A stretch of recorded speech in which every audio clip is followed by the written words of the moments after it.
Buenos días. Antes de nada, agradecer a la organización del Congreso por darme la oportunidad de estar aquí hablando hoy sobre esta comunicación que he llamado Fuentes para el estudio de la transferencia tecnológica y de conocimiento, las revistas científicas y técnicas en los siglos XVIII y siglo XIX. El debate historiográfico sobre el surgimiento de la revolución industrial se ha centrado frecuentemente en su relación con la revolución científica de los siglos XVI y XVII. Para algunos autores, como Landes, la relación entre ambas es algo difuso y hasta poco evidente. Otros autores, sin embargo, como Manson o Robinson, defienden que la revolución industrial se enmarca dentro del mismo proceso intelectual, es decir, no se puede entender la revolución industrial sin la revolución científica.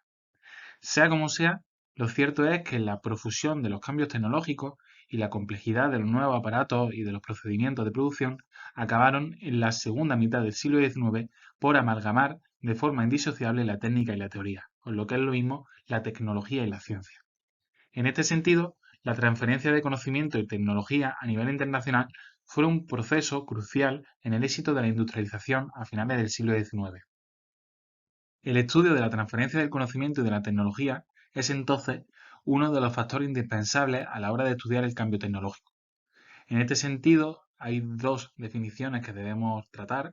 Una es la de conocimiento, que nosotros entendemos como una entidad abstracta que se genera ya sea de manera consciente o inconsciente por parte de cada individuo a través de la interpretación de fragmentos de información adquiridos a través de su experiencia. Esto dotaría al poseedor de las habilidades mentales o físicas en un campo específico.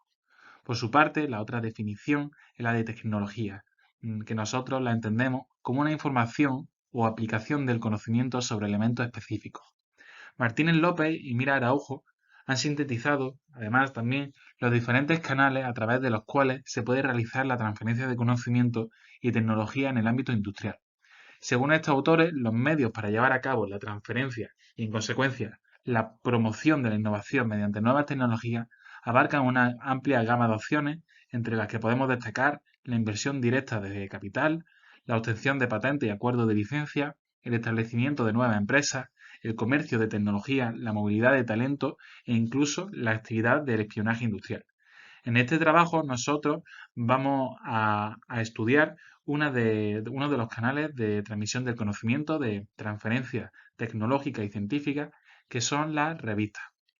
Las revistas entendidas como una publicación periódica, y para ello vamos a estudiar sus características intrínsecas, cómo surgen y cómo evolucionan a lo largo de la historia, para finalmente nombrar brevemente las revistas especializadas, las primeras revistas especializadas tanto en ingeniería como en la industria del gas y en la industria de la electricidad.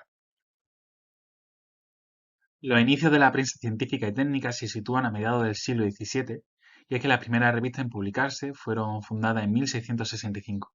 En concreto, el parisino Journal de Savant fue fundado el 5 de enero, mientras que el londinense Philosophical Transaction lo hizo el 6 de marzo. Ambos, decanos de la prensa científica, destacan, además de por su iniciativa, por la continuidad que han tenido, pues siguen publicándose en la actualidad. Estas revistas aparecen en un contexto intelectual concreto marcado por la revolución científica.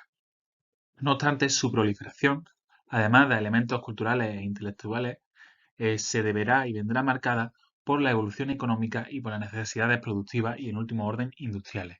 De esta forma, coincidiendo con los primeros conatos de la revolución industrial, las revistas se asentaron como medios de comunicación científica, alcanzando su edad de oro en la segunda mitad del siglo XIX. Las revistas realizaron una enorme labor de recopilación de información proveniente de diferentes lugares de origen, facilitando la comprensión de los avances científicos y técnicos a través de la lengua vehicular de cada lugar. Realizaban también reseñas sobre trabajos originales que sintetizaban su contenido y facilitaban su difusión. Condensaban en un lugar información contenida en trabajos individuales y dispersos. Así, de esta forma, se puede decir que constituyeron un medio de comunicación y discusión entre académicos e interesados, y además animaban a los productores de conocimiento a publicar su trabajo, posiblemente aupados por el afán de reconocimiento profesional. En su inicio, la barrera que separaba la prensa científica y ordinaria no era especialmente nítida. Igualmente, la proliferación en el siglo XVII y XVIII de libros escritos en tomos hace confusa la diferenciación de las revistas con este tipo de publicaciones. Autores como Lang distinguen tres tipos de publicaciones a finales del siglo XVIII, que son el libro, la revista y los periódicos. En su clasificación, las revistas parecen encontrarse en un punto intermedio entre las otras publicaciones, compartiendo con ellas diferentes características como la temporalidad del libro o la periodicidad del periódico. De esta forma, las revistas científicas o técnicas podrían ser definidas como una impresión periódica publicada en series cuyas partes son llamadas números y que se caracterizan por estar diseñados y numerados como componentes de un cuerpo teórico, enfocado en uno o varios ámbitos de conocimiento y que se completan en intervalos determinados, que son llamados volúmenes, mediante la realización de una portada, índice y encuadernación de cara a su conservación. Con esta clasificación, Chronic detalla las características básicas que una publicación periódica tiene que tener para poder ser considerada revista. Entre estas características destacamos la periodicidad, que quiere decir que la periodicidad es una característica necesaria, aunque no es exclusiva de la revista, pues tanto los libros por tomo como los periódicos comparten este elemento. La duración, a diferencia de los libros por tomo, que son publicados con un fin aproximadamente cercano, las revistas son publicadas indefinidamente mientras que la empresa sea rentable.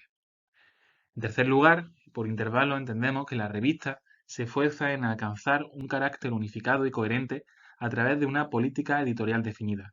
Esta unidad se consigue mediante la reiteración del título en cada publicación y con una enumeración de cada una de las revistas de forma consecutiva y sistemática, de forma que se forman volúmenes. En cuanto a la actualidad, es una característica que la diferencia de los periódicos, y es que mientras que las revistas pueden tratar temas de actualidad, tienen un carácter más temporal que el del periódico, cuya misión sí que es la de aportar noticias novedosas. En último lugar, por universalidad o dirección, entendemos que mientras que los periódicos se dirigen a un espacio geográfico heterogéneo, o a las masas incluso, el público objetivo de las revistas son comunidades limitadas y definidas por un interés común. Prosiguiendo, la revista científica, su estudio, contiene una serie de problemáticas. En primer lugar, la problemática principal que nos encontramos al abordar su estudio es que el objeto de estudio, es decir, la revista, nos remite inexorablemente a ella misma para poder responder a nuestras cuestiones. Es decir, objeto de estudio y fuente convergen en la investigación histórica en este sentido. Son las propias revistas, a través de su contenido, quienes nos aportan los datos necesarios para su exégesis. Por ello, debemos tratar en la revista tanto como objeto de estudio y como fuente. Y en este sentido, Aróstegui detalla varios criterios taxonómicos a través de los cuales podemos identificar fuentes. En este sentido, hemos querido destacar dos elementos de esta taxonomía. Uno sería el elemento posicional, que según este elemento podemos distinguir entre fuentes directas e indirectas. Tradicionalmente, la distinción entre ambos elementos era estanca, y es que era la cercanía o la presencialidad del documento a los hechos históricos lo que le otorgaba uno u otro carácter. Por el contrario, actualmente la distinción puede ser más ambivalente y depende del enfoque utilizado. En nuestro caso, las revistas científicas y técnicas actúan como una fuente indirecta o secundaria de la situación científica y técnica del momento al que se acogen, puesto que beben a su vez de otras fuentes primarias más cercanas a los hechos. No obstante, nosotros, al tratarlas como un factor de transmisión del conocimiento, las convertimos o la revista se transforma en una fuente directa fundamental para el estudio de este fenómeno. El segundo criterio que hemos querido aquí atender es el intencional, y es que por este podemos distinguir entre fuentes testimoniales o no testimoniales teniendo en cuenta la voluntariedad de las fuentes, es decir, atendiendo a si esta fue escrita para perdurar en el tiempo o si por el contrario se ha generado en el transcurso de una actividad cotidiana que no tiene como fin su conservación. A este efecto, como hemos mencionado anteriormente, las revistas pueden ser consideradas testimoniales, y es que la información que contiene no es espontánea.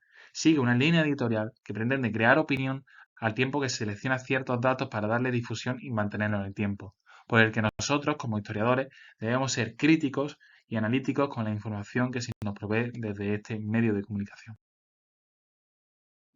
Como también mencioné antes, las revistas científicas y técnicas, desde su origen en mediados del siglo XVII, poco a poco tenderán a la especialización, sobre todo coincidiendo con la revolución industrial.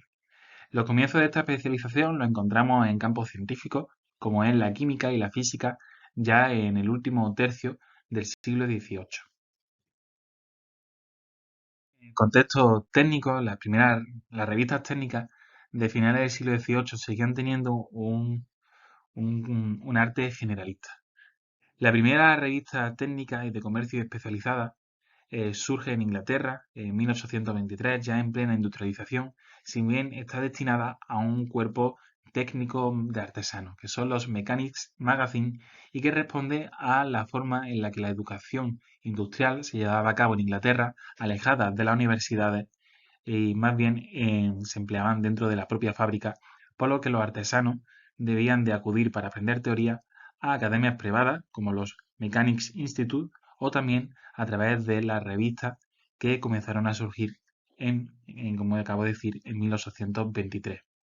Para encontrar revistas o publicaciones no destinadas ya al artesano, sino a un cuerpo profesional en concreto de gran relevancia en el proceso de industrialización, como serán los ingenieros, debemos de esperar a la década de 1850, cuando en Inglaterra se publique The Engineer, que en su primera editorial alegaba ya por la interdependencia existente entre la ciencia y la tecnología, así como la simbiosis que efectuaba el progreso técnico y económico, produciéndose también en este momento una amalgación ahora entre revista científica y técnica que se unía de cara a aupar ese proceso industrializador eh, marcado por los ingenieros.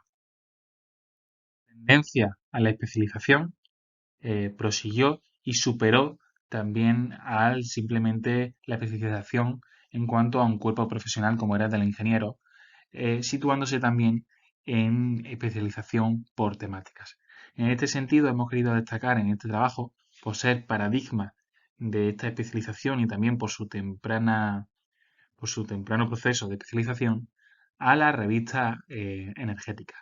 En primer lugar, tenemos las revistas del gas, que comienzan a especializarse en 1847 en Inglaterra con Gas Gazette, aunque esta publicación durará muy poco. Posteriormente, el Journal of Gaslighting sí que será importante, iniciando un proceso de creación de revistas especializadas en gas en toda Europa y Estados Unidos. Por ejemplo, fuera de Inglaterra, tenemos el Journal de l'Éclairage au Gaz, primera revista francesa.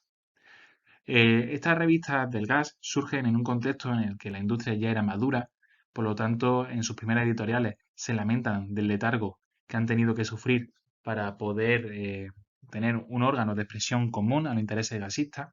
Este no será el caso de la electricidad. Y es que la electricidad en la década de 1870 prácticamente todavía estaba inmiscuida en los laboratorios, no tenía una gran aplicación, tenía todavía muchas desventajas. Por ejemplo, la incandescencia con Edison no se descubre hasta 1880. Sin embargo, en los prolegómenos de la Exposición Universal de la Electricidad de París, ya los intereses de los pioneros electricistas formarán sus propios órganos de comunicación y discusión con la Electricité, fundada en 1876, o más importante posteriormente, la Lumière Electrique, que evolucionaría a lo largo del tiempo hasta ser la Revue Générale de la Electricité. Sin dilatar más esta presentación, concluir que las revistas técnicas y científicas son un tipo de publicación periódica que surge en el siglo XVII, pero que tendrán su apogeo en el siglo XIX. En primer lugar, con la proliferación de las mismas, y en segundo, por la mayor especialización a consecuencia de la mayor necesidad de conocimiento al calor de los procesos de industrialización.